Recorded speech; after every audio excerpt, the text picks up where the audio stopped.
Bentrok antar pemuda di Maluku Tenggara, satu orang tewas dan sejumlah rumah terbakar.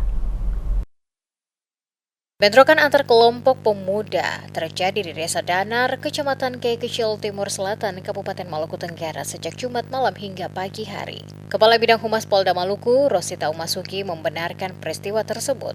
Ia mengatakan aparat kepolisian langsung turun ke lokasi untuk mengendalikan situasi hingga berangsur kondusif. Menurutnya, bentrokan dipicu kesalahpahaman antar pemuda yang kemudian berkembang menjadi aksi saling lempar. Konflik sempat mereda namun kembali pecah pada dini hari. Akibat kejadian itu, satu orang warga berinisial FAR 25 tahun meninggal dunia.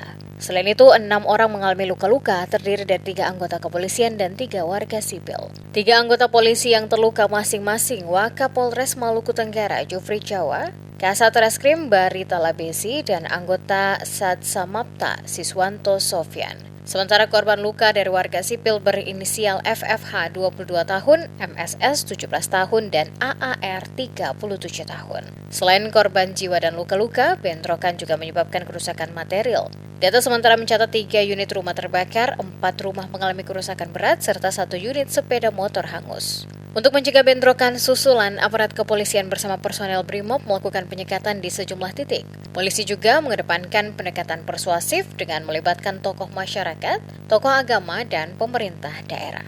Kepolisian menghimbau masyarakat agar tetap menahan diri, tidak mudah terprovokasi, serta menyerahkan penanganan sepenuhnya kepada aparat keamanan.